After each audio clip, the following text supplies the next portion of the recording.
Tudo bem, pessoal? Bom dia. Como é que vocês estão? Tudo certo? Pessoal, em mais esse vídeo aí, tá? A gente vai discutir algumas questões aí bem importantes, né? Dar prosseguimento aí ao que a gente vem falando com vocês, tá?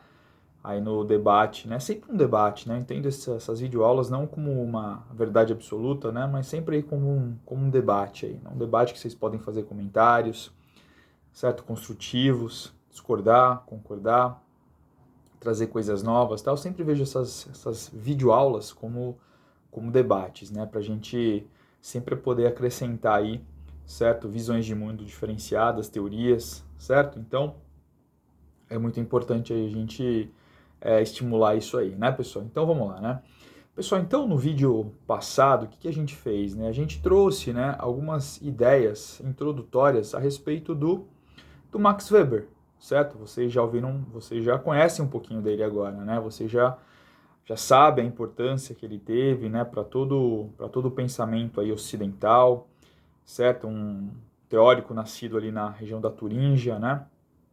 No centro no centro-oeste ali da Alemanha, certo? Uma pessoa aí, um teórico muito importante, e as ideias dele influenciaram bastante, né?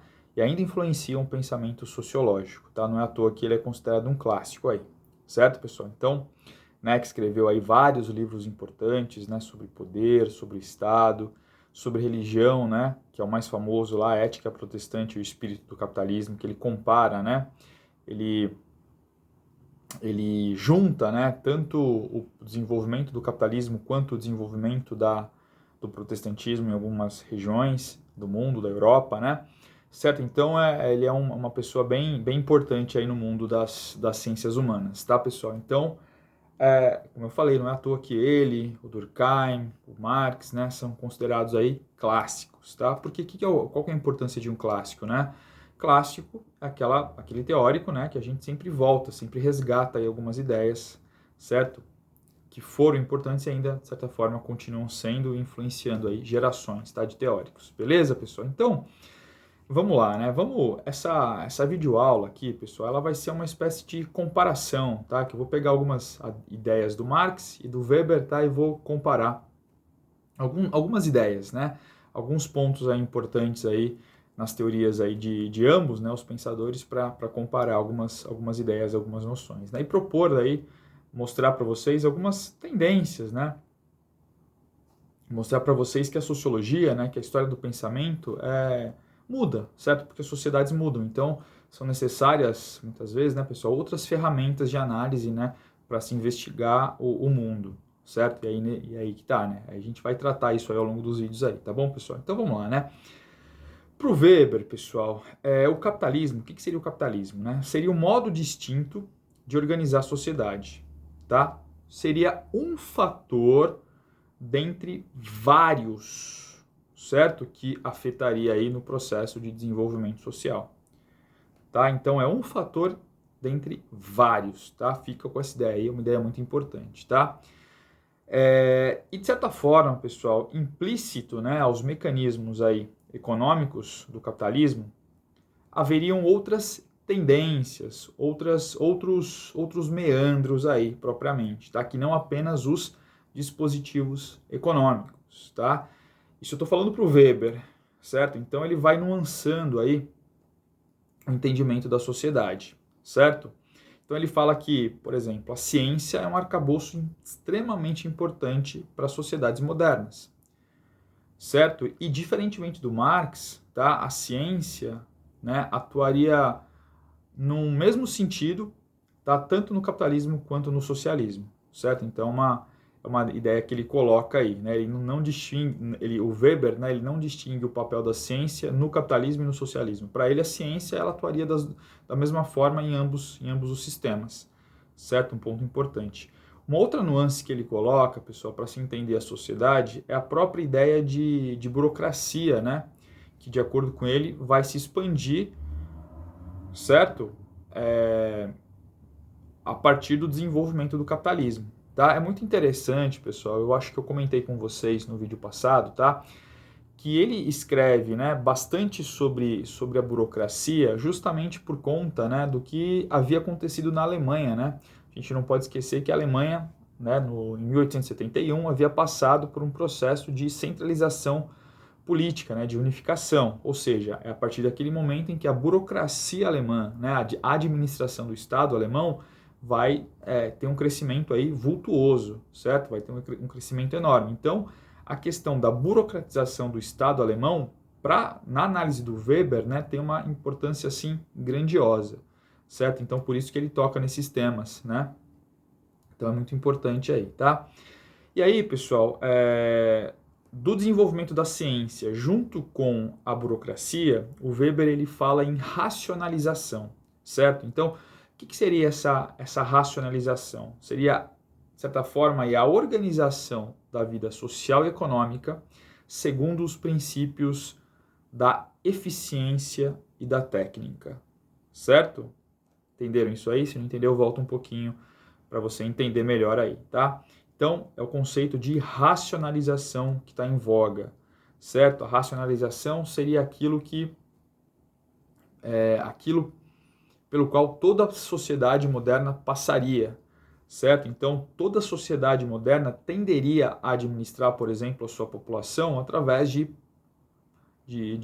perspectivas racionais, técnicas e eficientes aí, certo? Isso é a racionalização que ele fala, né? Aí depois, inclusive, ele desenvolve uma ideia que ele vai chamar aqui, porque ele vai chamar de gaiola de ferro, né? Então, por conta da racionalização extrema, que essa forma, né, eficiente de administrar sociedades, as pessoas, de certa forma, elas perderiam um pouco aí da liberdade que elas teriam, né, por conta dessa ampliação da racionalização. E as pessoas passariam a viver numa gaiola de ferro, certo? Que seriam as normas, né, por exemplo, que delimitariam as atitudes daquela pessoa num determinado país, por exemplo, certo? Então é muito interessante essa ideia da racionalização que o Weber desenvolve, tá, pessoal? E aí, né, como eu falei para vocês, eu vou fazer algumas comparações, uma comparação pontualmente, tá? Em algumas ideias que tanto Marx e o Weber trabalharam, tá? Mas que foram ideias dissonantes, né? Que foram ideias aí contrárias, tá? Uma ideia não concordava com a outra, beleza? Ideias antagônicas aí, opostas com relação a determinadas coisas, certo? O Weber discordava do Marx com relação a muitas coisas, tá? Então, por exemplo, né? Para o Marx, pessoal, o desenvolvimento moderno estaria relacionado à economia capitalista, certo? A expansão do capitalismo, tá? O Weber já vai olhar isso de uma forma diferente, tá? Para ele, o desenvolvimento moderno, né, dos estados modernos, tá? Estaria relacionado à racionalização da produção e não propriamente à expansão, não somente, né, a expansão do capitalismo. O Weber já traz esse termo, como eu falei para vocês, né, esse conceito da racionalização, né, da gaiola de ferro que eu acabei de falar para vocês, tá? Então é algo novo aí, né, que o Weber acrescenta aí no estudo das sociedades, tá? Um outro ponto importante, pessoal, é o seguinte: o Marx, ele falava em desigualdades de classe, certo? A ideia de classe social, tá, é um conceito aí muito importante desenvolvido pelo Marx, tá? E essas desigualdades de classe, né, então mais ricos, mais pobres, né, classe média, tal, tudo isso aí, seriam situações, tá, inerentes ao próprio capitalismo. Entendem? Vocês entendem isso? Seriam situações inerentes ao próprio capitalismo, ou seja, estariam na base do capitalismo, certo? No âmago, né, no íntimo do capitalismo, tá? Para o Weber, pessoal, essas desigualdades de classe, beleza? Seria um dos tipos de desigualdade, né? Para o Marx, o que motiva aí, né, o que motiva a sociedade, o que está na base da sociedade, seriam essas desigualdades para o Marx, né? Estou falando para o Marx, tá? Para o Marx, o que motivaria as desigualdades seria o próprio sistema capitalista, que dividiria sociedades em classes sociais, mais ricos, mais pobres, certo? Classe média, como eu falei. Para o Max Weber, essas desigualdades de classe seriam uma forma de desigualdade dentre várias outras possíveis. Entende isso? Então é uma ideia bastante importante aí para vocês guardarem. Certo? Então, por exemplo, o Weber, né, ele fala, por exemplo, em desigualdades entre homens e mulheres. Certo? Então, e ele não pauta isso por desigualdades de classe social. Ele fala já de uma questão aí envolvendo o gênero, né? Algo que o Marx não falava, né? Ele falava que o gênero, essas questões, seriam absorvidas e deglutidas pelo próprio sistema socialista que seria implantado, tal. Então, o Marx não trata dessas questões de gênero, ele passa um pouco por cima dessas questões aí, tá? Certo, pessoal? O Weber também, assim, ele, né, a gente sabe que essas questões vão ser desenvolvidas depois, aí, com mais desenvoltura, tá? Ao longo do século XX aí, beleza? Bom, ok. Uma outra ideia importante, pessoal, é o seguinte, tá? É que para o Marx, as desigualdades econômicas, elas interfeririam nas divisões de poder dentro da própria sociedade, tá? Inclusive na divisão de poder entre homens e mulheres, certo? Para o Weber, pessoal, a divisão de poder não estaria necessariamente atrelada às desigualdades econômicas, mas sim atreladas, por exemplo, a questões culturais, certo? Então você percebe aí a diferença, tá? Entre o Weber e o Marx, beleza, pessoal? Então é um outro ponto aí interessante aí, né? Entre várias outras questões, tá? Um outro ponto, pessoal, bastante interessante aí é o seguinte, tá? O Marx, como a gente sabe lá, pelo estudo lá dos modos de produção, deixei bem claro lá quando eu tratei do Marx para vocês, né? Então toda a sociedade teria uma forma de produzir as suas mercadorias, certo? Pessoas que produziriam essas mercadorias. Em cada sociedade, né, essa forma de produzir seria diferente, certo? E o que, de certa forma, né, essa produção a gente viu, né, que tem por base lá o que a gente chama de materialismo histórico, tendo por base a teoria do Marx, tá? Trariam contradições entre esses grupos aí, né?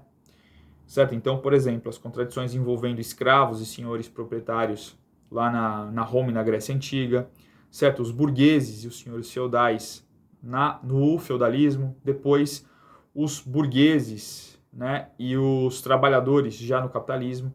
E essas contradições levariam à superação de um sistema pelo outro. Beleza? Entenderam isso aí? Então, ou seja, né, pessoal, o Marx ele acreditava num processo transitório das sociedades, tá?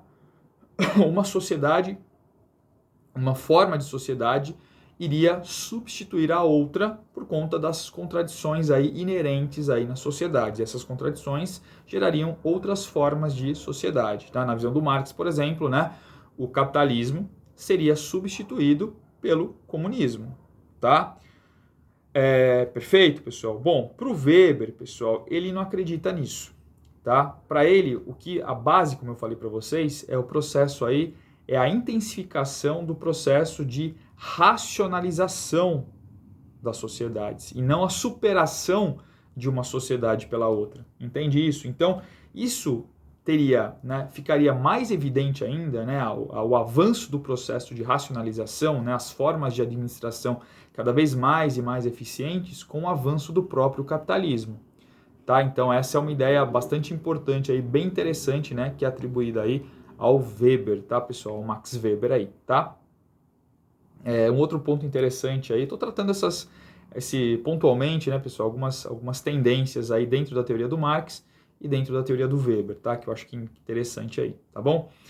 Um outro ponto importante, pessoal, é que para o Marx, tá, a disseminação da influência ocidental no mundo se faria principalmente pelas empresas capitalistas, né, pela expansão do sistema capitalista através de suas empresas, certo? Que iriam aí dominar o mundo, tá?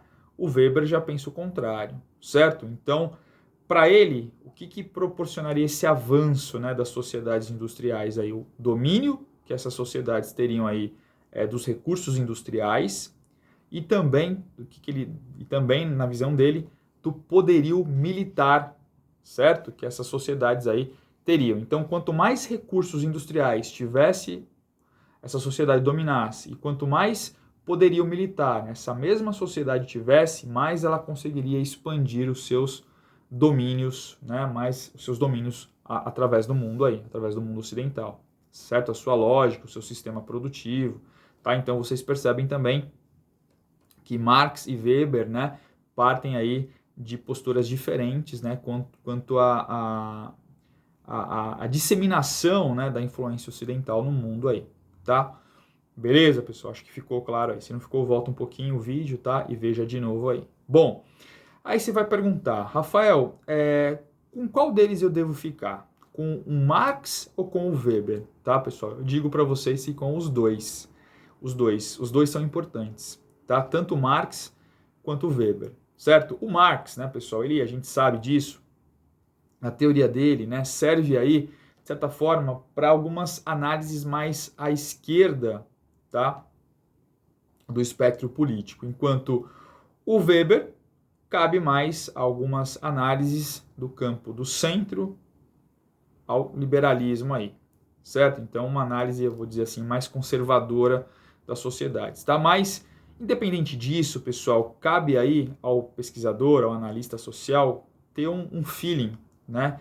Ter um feeling, porque a gente não pode dizer que a teoria do Weber também não é importante para a esquerda, ou que a teoria do Marx não é importante para a direita, certo? Cabe, a gente tem que analisar o contexto histórico que um determinado país está passando, a gente tem que examinar as forças políticas, certo? A gente tem que examinar, sei lá, o histórico, por exemplo, das crises capitalistas, e para isso cabe o Marx, certo? A gente tem que examinar questões que envolvem a cultura, a religião, e para isso o Marx já não serve, aí cabe mais o Weber, certo? Então, vai de cada tipo de pesquisa, de cada tipo de análise, certo? Então, análises mais econômicas, eu caberia encaixando melhor algumas ideias do Marx, para uma análise mais de caráter cultural, do Weber, e assim vai, entendeu? Mas cada análise, cada tipo de análise tem aí um propósito, né? E cabe aí melhor um tipo de pensador e um tipo de pensamento, tá, pessoal? Então fica a dica aí.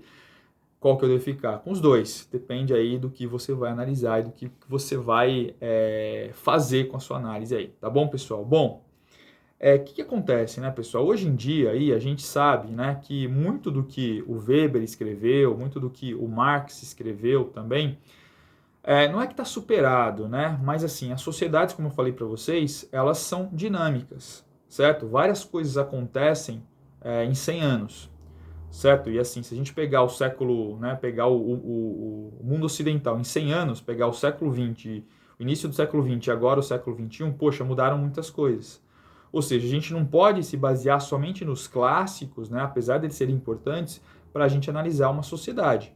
Então, o que acontece? O que aconteceu, né, pessoal? Então, muitos sociólogos, já percebendo esse processo, obviamente percebendo essas mudanças na sociedade, tá, foram buscar mecanismos alternativos, né, e diferenciados de análise que não somente os clássicos, é óbvio, né? Então, por quê? Porque a sociedade muda, porque as questões das sociedades são muitas vezes novas, e aí a gente precisa de outros instrumentos, né, para a gente abordar um determinado tema, de outras perspectivas, né, a palavra é essa, né, sociológicas, tá? Tudo bem, pessoal? Então, existem perspectivas, a gente vai falar melhor, tá? Pós-modernas, por exemplo, tá? Eu vou falar melhor do que é o pós-modernismo, né? Pós-modernismo, né? O pós-estruturalismo, eu vou falar para vocês, certo? O que é, como se desenrolou, fiquem tranquilos, tá?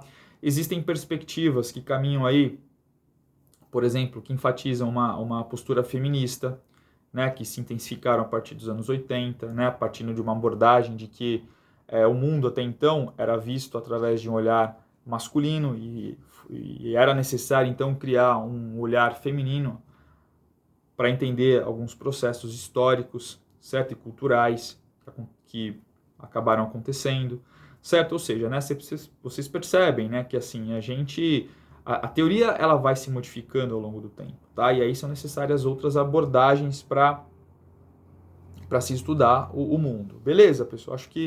Acho que deu para vocês terem uma ideia, né, com relação a esse processo aí, tá?